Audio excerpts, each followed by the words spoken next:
여러분 안녕하십니까. 11월 19일 수요일 넘치는 우리 교회 매일 묵상 시작하도록 하겠습니다. 오늘 본 말씀은 학개 2장 10절부터 23절까지 말씀입니다.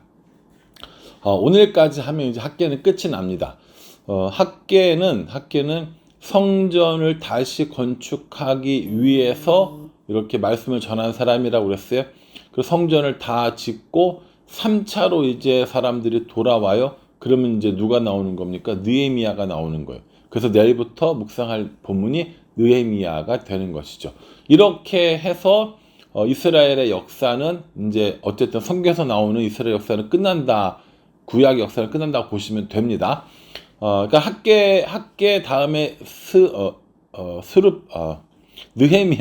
느헤미야로 끝난다는 사실을 기억하시면 될 것 같고요. 오늘은 하나님께서 세 번째 학계에게 임하신 말씀, 그리고 네 번째 학계에게 임하신 말씀에 관해서 나오게 됩니다.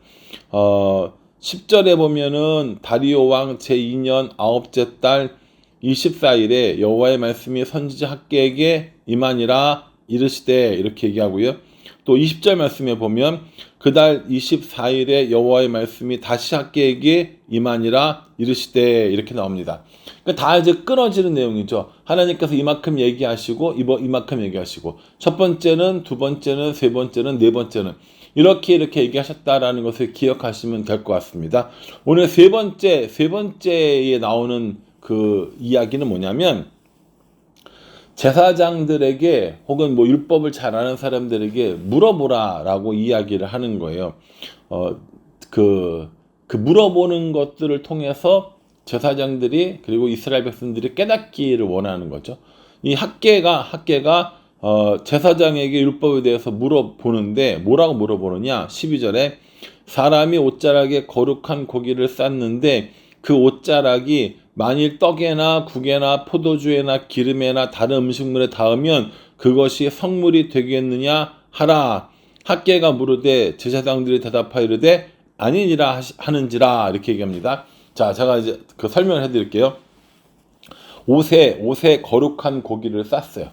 이제 거룩한 고기가 있다고 칩시다. 거룩한 고기가 있는데 옷에다 그걸 쌌어요. 이걸 쌌는데 이 옷에 싼 걸 다른 데 부딪혔단 말이에요. 예를 들어 여기 나오는 대로 하자면 떡에나 국에나 포도주에나 다른 음식물에 닿았어요.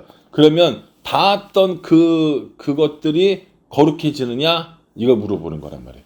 거룩한 고기가 있어요. 제사 드린 고기가 거룩한 고기죠. 거룩한 고기를 옷에다 쌌어요.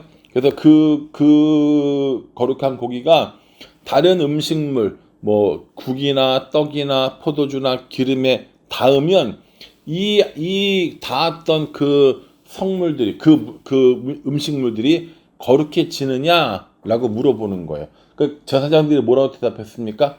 아니요, 이렇게 얘기했어요. 아니요. 그러니까 이게 무슨 뜻이냐면요. 쉽게 설명하면 거룩은 옮겨지지 않아요. 거룩은 전염되지 않습니다. 예, 아셨죠?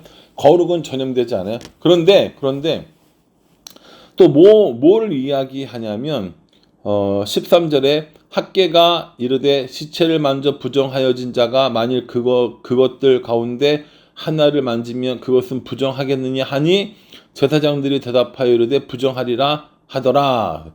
시체를 만져서 부정한 손이 있어요. 시체를 만져 부정해지는 거니까. 시체를 만져서 부정한 손이 다른 것들을 만지면 부정해져요, 안 부정해져요? 부정해진다라는 겁니다. 죄는 오염시키고 전염된다라는 거예요. 이스라엘 사람들이 이 모르는 내용이 아니에요. 우리는 되게 어렵거든요. 아니, 거룩이 전염이 안 되고 거룩이 옮겨지지 않고 부정이 옮겨지고 죄가 전염된다고? 이게 무슨 뜻이야? 라고 생각할지 모르겠지만 우리에게는 잘 없는 개념인데 이스라엘 사람들은 너무 잘 아는 개념인 거예요. 거룩은 옮겨지지 않아요. 거룩은 전염되지 않습니다. 죄는 옮겨집니다. 죄는 전염됩니다. 죄는 오염시킵니다. 이런 개념이거든요. 이스라엘 사람들이 지금 죄 가운데 있기 때문에 그들이 행한 모든 것들이 뭐라는 거예요? 부정하다라는 거예요. 거룩한 게 없다라는 거죠. 아무리 좋은 것을 드리고 아무리 좋은 것을 만들었다 하더라도 그 좋은 것을 드린 사람이 부정하기 때문에 그건 뭐예요? 부정한 게 되는 거예요. 그 부정한 사람이 지었기 때문에 그거 뭐가 되는 겁니까? 부정하게 되는 거란 말이에요. 그러니까 거룩은 옮겨지지 않고 거룩은 전염되지 않지만 죄는 옮겨지고 죄는 전염이 돼요. 이게 거룩과 죄의 차이란 말이에요. 이스라엘 사람들이 이 이야기를 듣고 무슨 생각을 하냐면 우리가 거룩하지 않기 때문에 우리가 하는 모든 일들이 다 거룩하지 않게 되는 거구나 라는 것을 깨닫게 된다는 거죠. 그래서 14절에 이에 학개가 대답하여 이르되 여호와의 말씀에 내 앞에서 이 백성이 그러하고 이 나라가 그러하고 그들의 손의 모든 일도 그러하고 그들이 거기에서 드리는 것도 부정하니라 이렇게 얘기합니다. 부정하다는 거예요. 이스라엘 사람들이 하나님과 온전히 관계 맺지 못하고 명령에 순종하지 못하고 부정한 일들을 하기 때문에 무엇을 드려도 무엇을 해도 다 부정하고 올바르지 않다라는 겁니다. 그래서 예를 든 게 어떤 것이냐 16절에 그때에 20고르 곡식 더미에 이른즉 10고르 뿐이었고 포도즙 틀에 50고르를 기르러 이른즉 20고르 뿐이었느니라 이렇게 얘기합니다. 이제 그 양해를 말하는 거예요.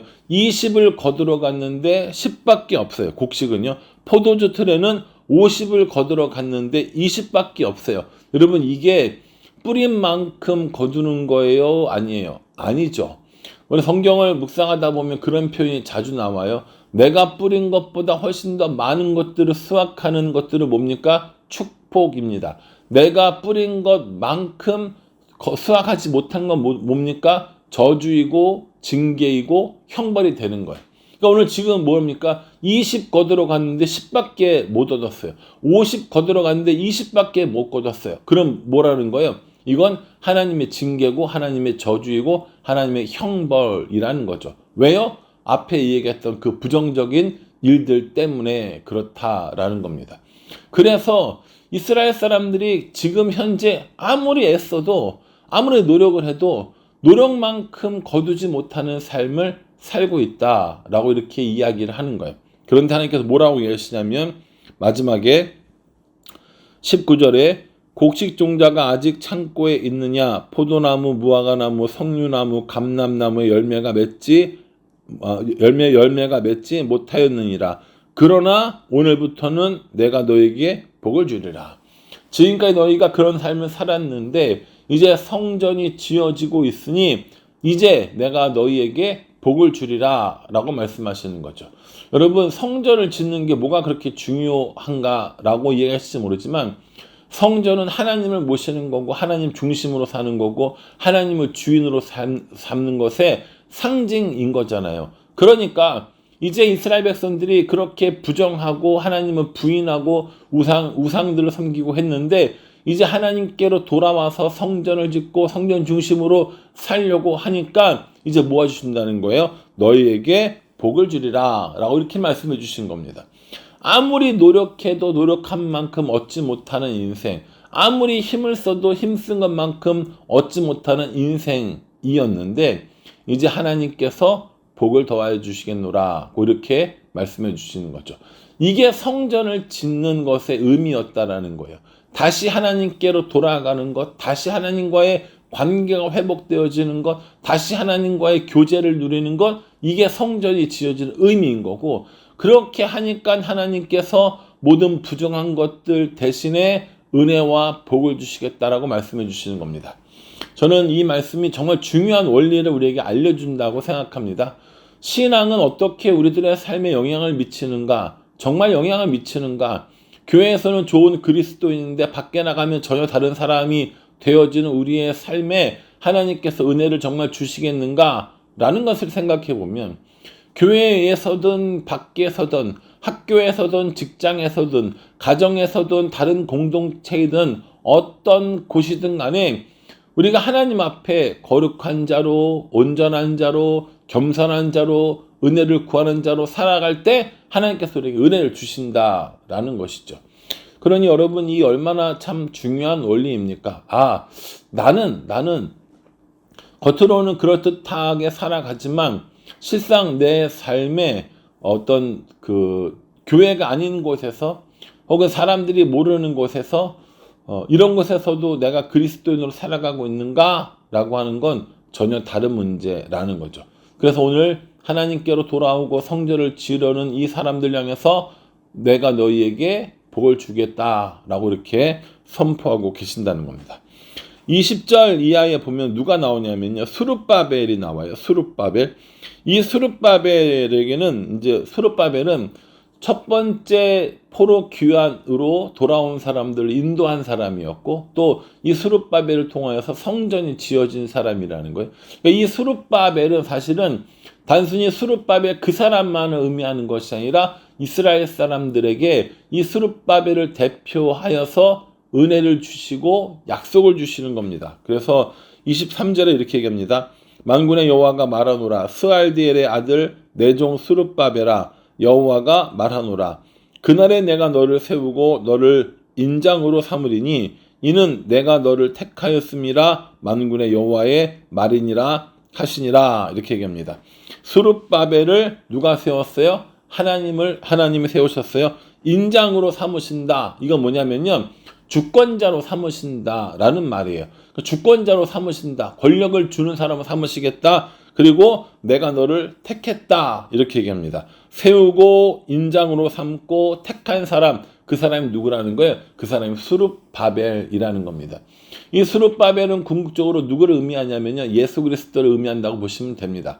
예수님을 세우고 예수님을 인장으로 삼으시고 예수님을 택하여서 사람들을 구원하신 것처럼 스룹바벨을 통하여서 그런 모습들을 보여주셨다라는 것이죠. 예수님이 결국 우리의 구원자로 오실 겁니다. 예수님께서 우리를 구원하고 우리를 위해서 십자가를 지시고 이런 분으로 오실 거란 말이에요. 능력의 종이고 이런 분인데 스룹바벨을 통하여서 그런 모습을 보여주는 거예요. 내가 택하고 내가 인장으로 삼고 내가 세우고 이런 모습을 통하여서 스룹바벨을 통하여서 메시아를 기다리게 하는 그런 모습을 보여주고 있다라는 것이죠. 학계는 성전 건축이 멈추어진 그 시기에 다시 회복할 것을 이야기하면서 결국 우리에게 뭘 기대하게 합니까? 우리의 소망 되시는 예수 그리스도를 바라보게 하는 것. 진짜 성전, 우리가 지어야 될 성전, 그것이 예수 그리스도를 통하여서 이루어진다는 것을 우리에게 이야기해 주고 있다는 것입니다. 이 학계 선지자의 이 이야기는 되게 짧아요. 그러나 이렇게 한 해를 마무리하면서 또 내년도 계획을 세우면서 저는 참 많은 은혜를 받았습니다. 정말 중요한 건, 정말 무엇인가를 세우고 이루려고 할 때 가장 중요한 건 화려함이나 규모나 어떤 다른 것이 아니라 하나님이 함께 하시는 것, 그리고 이 사람들의 거룩함을 추구하는 삶, 그리고 우리의 목적이, 인생의 목적이 결국 예수 그리스도라는 사실들을 이 말씀을 묵상하면서 참 많이 배웠던 것 같습니다. 여러분들은 어떠셨어요? 학계 짧고 이해 못하고 어려운 책이라고 생각하지 마시고 시대적 배경과 어떤 성경적인 이런 지식들을 함께 가지고 묵상하면 정말 재밌지 않았을까라는 생각을 해봅니다. 내일부터 이제 느헤미야 할 거거든요. 느헤미야를 쭉 가면서 이제 한 해도 마치고 매일 성경 이 12월 때까지 마치게 되는데, 이렇게 마치고 나면 내년부터는 괜찮은 이런 뭐랄까요, 이걸 뭐라고 하죠? 프로그램? 괜찮은 이런 과정, 이런 것들이 있을 것 같거든요. 이거 같이 한번 잘 해보셨으면 좋겠습니다. 그래서 말씀 가운데 하나님의 인도하심을 받아가고, 오늘 우리 이 묵상하신 것처럼 하나님께서 이스라엘 백성들에게 복을 주셨듯이 우리에게도 하나님 주시는 복을 누리며 살아가는 우리 모두가 되기를 주님의 이름으로 축복합니다. 기도하겠습니다. 하나님, 우리도 예수 그리스도가 필요합니다. 우리에게도 복이 필요합니다. 우리를 세우시고 인장으로 삼으시며 우리를 택하신 하나님께서 우리로 하여금 우리들 마음대로 사는 것이 아니라 하나님의 뜻을 따라, 우리의 구원자 예수 그리스도를 따라 살아갈 수 있도록 도와주시옵소서. 예수님의 이름으로 기도합니다. 아멘. 예, 여러분 이 말씀 기억하시고요. 학계를 통하여 주신 그 은혜들을 잊지 않고 마음에 잘 품고 살아가면서 하나님이 주시는 복을 누리는 우리가 되기를 간절한 마음으로 기도하겠습니다. 감사합니다.